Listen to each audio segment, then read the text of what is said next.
Hey guys, it is Brido here, and welcome back to our Liverpool Career Mode series. This is episode 17, and in today's episode we have 3 games for you guys, starting off with a game against Swansea, then moving on to 2 more games against Wigan and Southampton.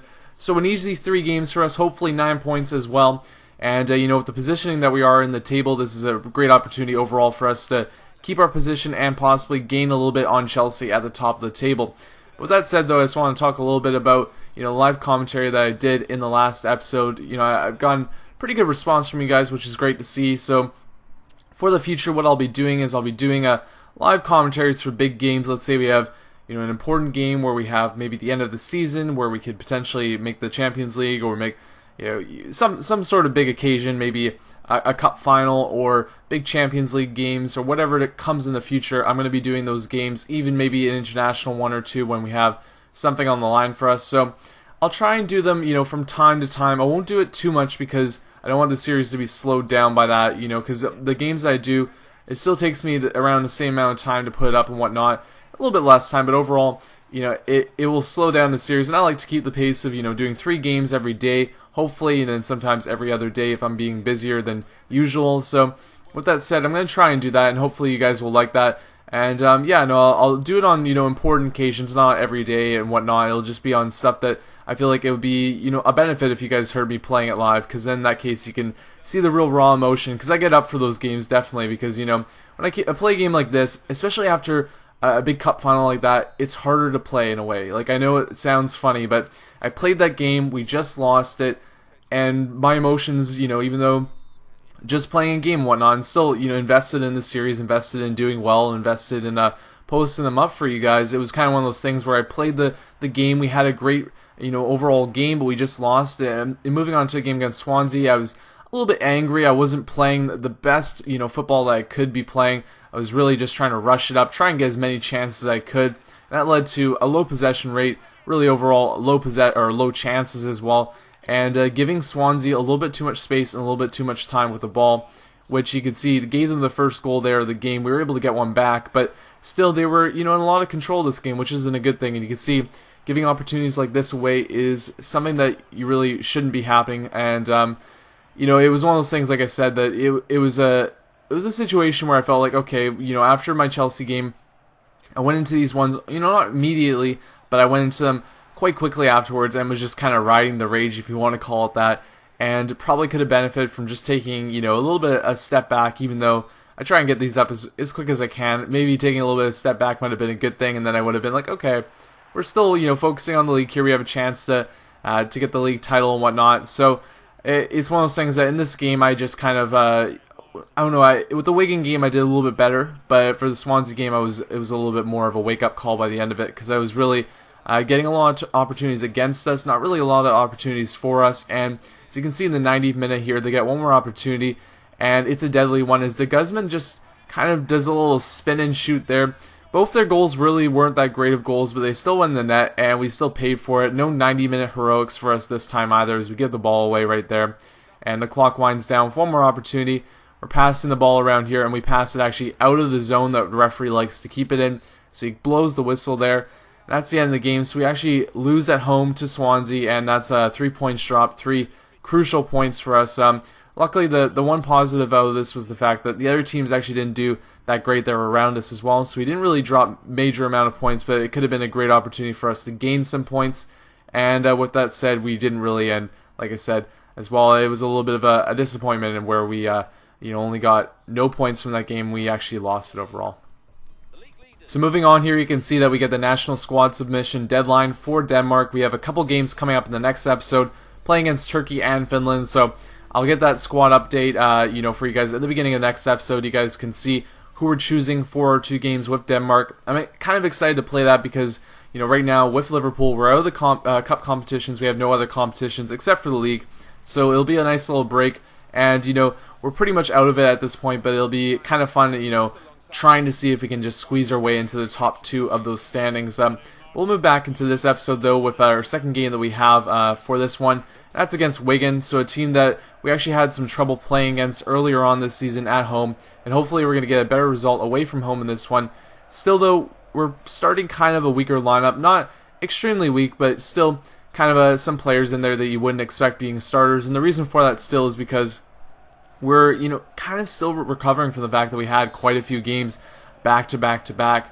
And the reason for that is just that the scheduling around this time period was quite awful. We had way too many games, right after each other, and it's kind of led to squad rotation, which is a good thing because, moving forward into possible Champions League season and whatnot, we're going to need to be on our toes and be able to use as many different players as possible. We're going to have to get a little bit more squad rotation going on.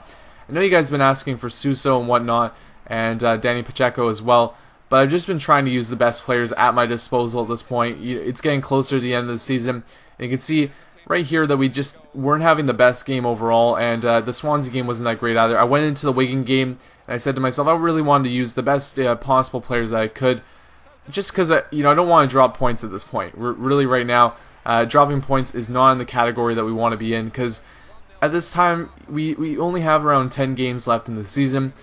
We have that little bit of a buffer.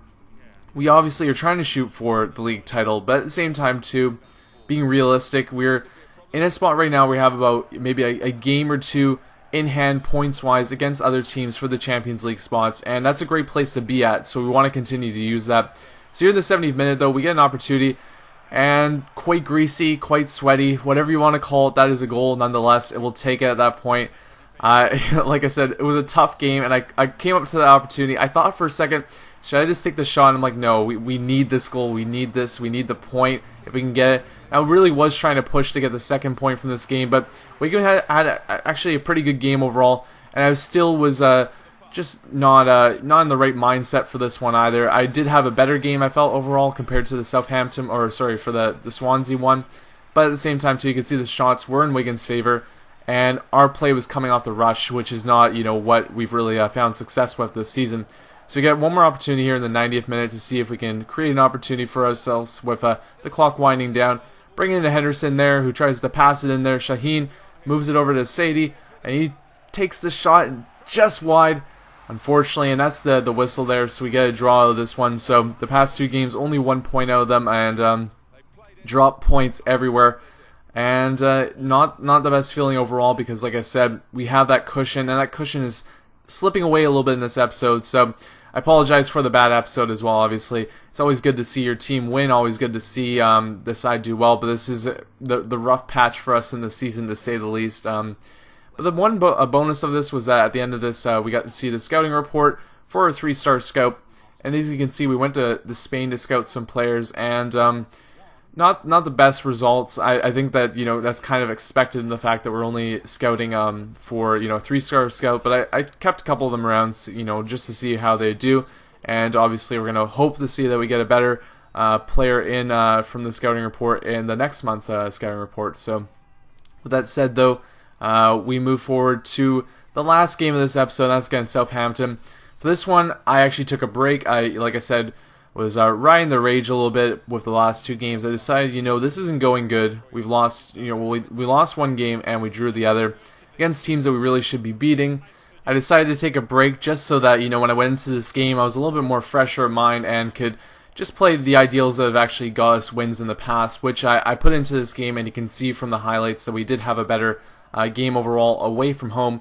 But before we get into the actual game, I just want to touch a little bit on, essentially what we're going to be building up to next season, because, talking about the squad rotation a bit, it's going to be something that we're going to have to use a little bit more if we're going to be able to make the Champions League, and I wanted to get your guys' opinions on what type of areas we should really bolster and bring in, some extra talent for ourselves, because, we do have some good talent, we have some good talent on the sub bench right now, but, moving forward, we're going to want to, upgrade some spots, look to the future as well, and I'm going for the long term. I know some of you talked about the fact that there's potential errors and issues with the game at this point, that, going into the third season or whatever, the loan players don't come back, or you keep loan players, or things start going wonky, and hopefully, I haven't touched anything else. Like I've played FIFA Ultimate Team, I played the career mode, this one, and Carlisle career mode, but besides from that, I played maybe a couple online games as well.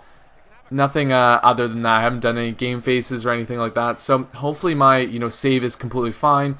And, if anything happens, then we can talk about it at that point. But until then, I'm going to treat this series as normal. I'm going to treat it as that nothing's going to go wrong.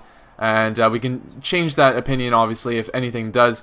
But for the time being, you know, I'm going to continue to post these episodes in this type of fashion every day or two for as long as you guys are interested, because I enjoy it. And as I previously mentioned, I've played my previous series that weren't recorded. I played them, you know, into season 9, season 10. So I like going for the long run. I like building a team up for the future.